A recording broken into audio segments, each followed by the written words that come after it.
L'épidémie d'Ebola au Libéria est terminée. L'OMS a fait l'annonce samedi dernier dans la capitale du pays, Monrovia, lors d'une cérémonie marquant le taux de transmission zéro, la première fois depuis qu'Ebola est apparu en mars 2014. 42 jours se sont écoulés depuis que le dernier mort confirmé en laboratoire a été enterré le 28 mars dernier. Les critères établis par l'Organisation mondiale de la santé ont été respectés. Le Libéria avait signalé le plus grand nombre de décès au cours de la plus grande, la plus longue et la plus complexe épidémie d'Ebola depuis son émergence en 1976. Au pic de la transmission, en août et septembre 2014, le Libéria a recensé jusqu'à 400 nouveaux cas chaque semaine. À un moment donné, pratiquement aucun lit d'hôpital pour les patients atteints d'Ebola n'était disponible dans le pays. En présence de survivants d'Ebola, les autorités locales et la présidente libérienne Ellen Johnson Sirleaf, le chef de la mission de l'ONU pour la réponse d'urgence à Ebola, a officiellement déclaré la fin d'une crise qui a duré plus d'1 an et fait des milliers de victimes. Il est maintenant temps d'entamer la guérison d'une nation, de son tissu social déchiré, de ses familles en deuil, de ses orphelins, chacun de nous ayant en mémoire les sirènes et le spectacle effroyable d'août et septembre dernier.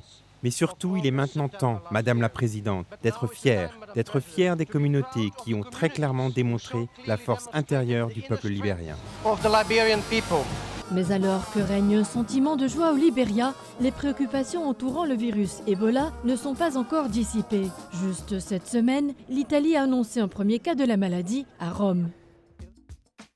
La violence au Yémen a tué près de 850 civils depuis la mi-mars, dont environ 182 enfants. L'UNICEF prévient que si les combats se poursuivent, 120 000 enfants risquent d'être confrontés à une menace encore plus grande, la malnutrition sévère. Si les restrictions sur l'importation de produits alimentaires continuent, alors elles vont tuer plus d'enfants que les balles et les bombes dans les mois à venir.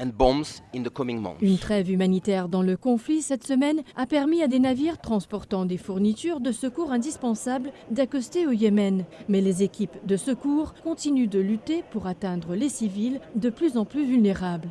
Le carburant risque d'être complètement épuisé dans moins d'une semaine au Yémen.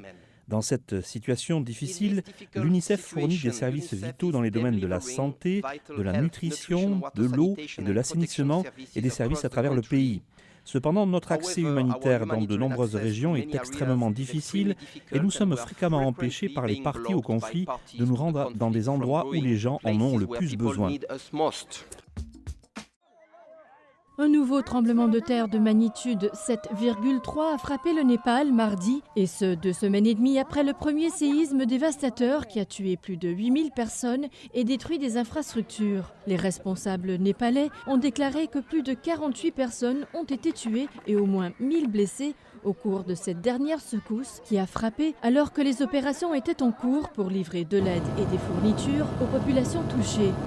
Dans les heures qui ont suivi le nouveau séisme, le PAM a effectué une mission d'évaluation aérienne avec le coordonnateur d'urgence Richard Reagan dans la zone touchée et pour parler aux fonctionnaires sur le terrain. Nous venons juste de lancer une évaluation rapide en réponse à ce récent tremblement de terre qui a eu lieu dans la partie orientale du pays.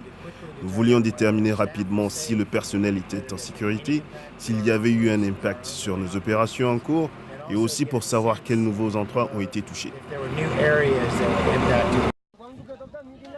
Le PAM a monté une réponse massive pour aider les survivants du tremblement de terre du 25 avril dernier. Il a distribué des vivres à près d'1 million de personnes dans 6 districts difficiles d'accès en raison du terrain montagneux et de l'éloignement des zones touchées.